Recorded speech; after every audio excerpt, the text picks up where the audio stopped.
कितने शर्म की बात है, कितना सोचने वाली बात है। धिक्कार है ऐसे लोगों पे जो वीडियो बना रहे हैं लोगों का गला काटते समय, और फिर भी कुछ लोग कहते हैं कि ये डरे हुए लोग हैं, फिर भी वोट के चक्कर में अपनी बहन बेटियां बेचने के लिए तैयार हो जाते हैं, केवल वोट के चक्कर में कहते हैं कि ये डरे हुए लोग हैं। ऐसे लोगों को सीधा फांसी दो। जब ये हत्याएं तालिबान के हिसाब से कर रहे हैं तो इनको भारतीय कानून के हिसाब से सजा क्यों दी जा रही है? इनको भी तालिबानी अंदाज में मारो सीधा, अपने आप समझ में आ जाएगा। कमलेश तिवारी पे अगर एक्शन हुआ होता, खुलेआम मार दी गई होती, तो आज ये दोबारा नहीं होता कन्हैया के साथ में।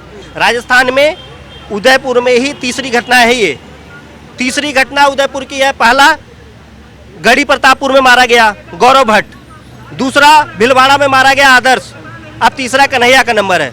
उसी उदयपुर की कहानी है ये।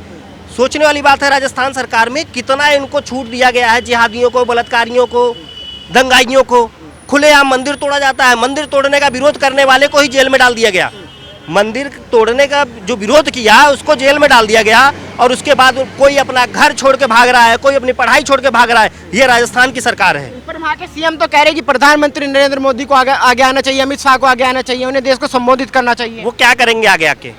वो आगे करेंगे क्या? बोलेंगे क्या उसमें?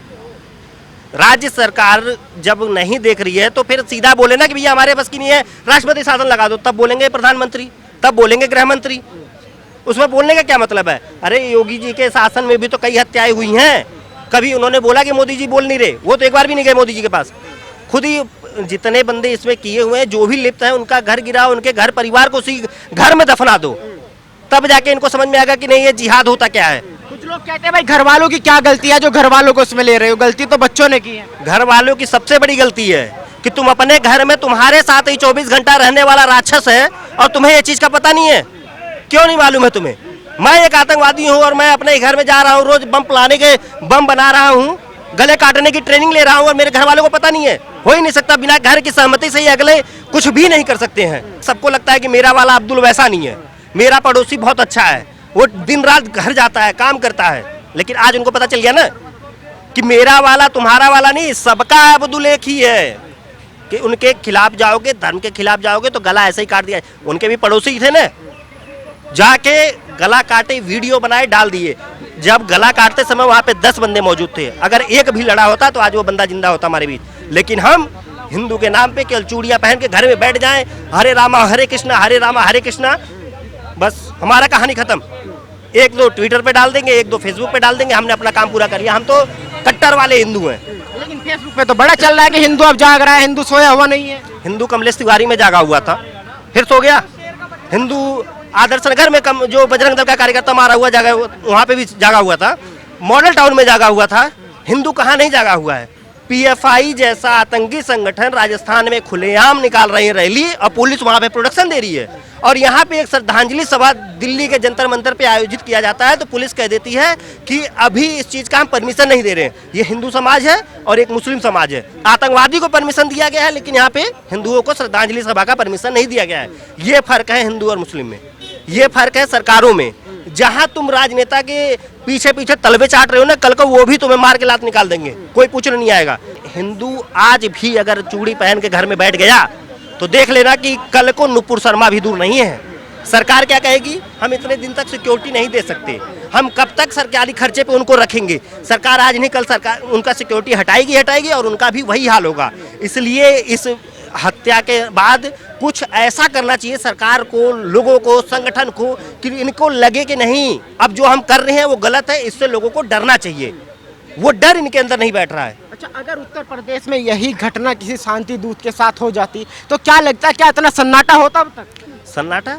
यहाँ दिल्ली से लेके वहाँ तक पूरी गाड़ियों की लाइन लग जाती है और कोई भी ऐसा नेता नहीं बचता जो उनके साथ उनके घर पे जाके रोता नहीं उनके लिए कोई 50 लाख, कोई 1 करोड़, जैसे अपने बाप के घर से दे रहे थे वो पैसा, ऐसे जाके वहाँ पे फंडिंग करके, डोनेशन करके चले आते। लेकिन वहाँ पे हिंदू मरा है। किसी भी न्यूज़ चैनल में, किसी भी मीडिया में देख लो, महाराष्ट्र में सरकार कब गिरेगी सबको चिंता है, महाराष्ट्र में सरकार कब बनेगी सबको चिंता है। लेकिन एक गला काट दिया गया, मार दिया गया, किसी को चिंता नहीं है। सब बात क्या करेंगे? धर्म की बात। अरे हम तो हिंसा नहीं फैलाते, ये हिंसा नहीं फैलाने के लिए मीडिया में दिखाएंगे नहीं। और अभी कोई अगर दलित मारा जाए या कोई मुस्लिम मारा जाए, तब देखो छाती पीट के रोना शुरू हो जाएगा इस सारी मीडिया कर्मियों का। इनका ड्रामा, नौटंकी, ये सब इन पे भी रोक लगाओ। ये भी किसी लायक नहीं है। राजस्थान में 9 साल की लड़की का गला रेत दिया गया, किसी को पता नहीं चला, कोई कार्रवाई नहीं हुआ। राजस्थान में 14 साल की लड़की का सामुदायिक स्वास्थ्य केंद्र में बलात्कार हुआ, चाकू के बल पे, कोई कार्रवाई नहीं हुआ। राजस्थान में मंदिर तोड़ा गया, कोई कार्रवाई नहीं हुआ। ऊपर से जो कार्रवाई जो बचाने के लिए गए थे उनके ऊपर कार्रवाई हो गया। राजस्थान धीरे धीरे दंगाइयों के लिए, बलात्कारियों के लिए एक गढ़ बनते जा रहा है कि वहां पे जो भी आएगा हम संरक्षण देंगे। वहां की गहलोत सरकार उनके साथ खड़ी है, वो कांग्रेस की सरकार उनके साथ खड़ी है। उस सरकार से हम क्या उम्मीद करते हैं? अभी तक हम लोग क्या कह रहे थे कि बंगाल छोड़ दो, दिल्ली छोड़ दो, केरल छोड़ दो, तमिलनाडु छोड़ दो। अब इनका कहने का मतलब है राजस्थान भी छोड़ दो, जहाँ पे राजपूत समाज, करणी सेना, वहाँ पे एक से एक वीर, एक से एक योद्धा, समझ में नहीं आता इतनी तलवारें, भाला कहाँ गया? सब खत्म। एक बंदे की हत्या हुई, सब एकदम चूड़ी पहन के घरों में बैठ गए अपने।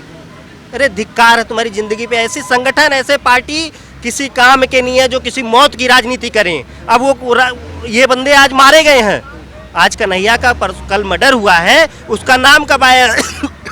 उसका नाम कब आएगा? जब वहाँ पे अगला चुनाव होगा तब उसका नाम आएगा कि यहाँ पे इस बंदे का हत्या किया गया था, जिहादियों द्वारा मारा गया था, हम उसके साथ खड़े थे, केवल वो अपना नाम करने के लिए। ये होने वाला हम ही जिम्मेदार हैं। बढ़ चढ़ के हम सोचते हैं कि भैया हम हिंदुओं के साथ हैं, हम हिंदुओं के साथ हैं, हम इस संगठन में जुड़ जाते हैं, हम उसमें जुड़ जाते हैं, और वो संगठन का जब काम करने की बारी आती है तो केवल भैया महीने के एंड में हमें फंड चाहिए, हमें डोनेशन चाहिए, हमारा ही पैसा लेते हैं, हमारे साथ खड़े नहीं होते हैं। आदर्श नगर में बजरंग दल के कार्यकर्ता मारे गए, राजस्थान में आरएसएस का कार्यकर्ता का पैर काट दिया गया। मोहन भागवत से बड़ा इस समय कौन है उनसे बड़ा कोई भारत में इस समय? अपने आप को प्रधानमंत्री से भी बहुत मानते हैं बड़ा, कहाँ चले गए थे? आपने देखा तमाम मुल्ला मौलाना है जो फतवे जारी करते हैं। आज इनके धर्म के लोगों ने, शांति दूतों ने इस तरीके से काम कर दिया, लेकिन किसी मुल्ला मौलवी का फतवा नहीं आया कि भाई हम इसकी निंदा करते हैं, गलत किया, हम इसका विरोध करेंगे। नुपुर शर्मा ने कुछ बोला था तो फतवे जारी हो गए थे। कश्मीर से 10 लाख भगा दिए तो किसी ने विरोध ही नहीं किया। और तुम्हें क्या लगता है कि एक को मार दिया तो ये लोग विरोध करेंगे? विरोध करने के बजाय उसके अगले दूसरा पक्ष रख देते हैं कि हमने इसका भी विरोध नहीं किया, उस हिंदू ने इसको मारा, हमने झारखंड में उसका भी विरोध नहीं किया, तबरेज का विरोध नहीं किया। ये विरोध नहीं करेंगे, उसके ऑप्शन में इतना सारी बातें रख देंगे कि हाँ ये ठीक है, हम ही लोग गलत है जो इनसे विरोध की उम्मीद रख रहे हैं। कुछ उम्मीद नहीं करते, हम उम्मीद करते हैं जिसके हम वोट दिए हैं, जिसके साथ हम रह रहे हैं, अगर वो भी ना खड़ा हो तब लोगों को दुख होता है कि हमें तो आपने जिताया था। आखिर इस वाले इस तरीके के जो लोग हैं, जो वैसी मानसिकता है, किस तरीके का व्यवहार इनके साथ होना चाहिए? सीधा इनको पहले इनके रोड पे लिटा के बुलडोजर चलाओ, बैलेट चलाओ, उसके बाद इनको मारो, ये होना चाहिए। अगर ये चाहते हैं कि अगली बार कोई ऐसा जिहादी ऐसी घटना को सोचने से पहले ही मर जाए तो ये करो, नहीं तो फिर हम तो ये है 2 दिन फेसबुक पे जाने के लिए और 2 दिन शोक सभा श्रद्धांजलि देने के लिए हम लोग तो हैं, हमें कोई दिक्कत नहीं है।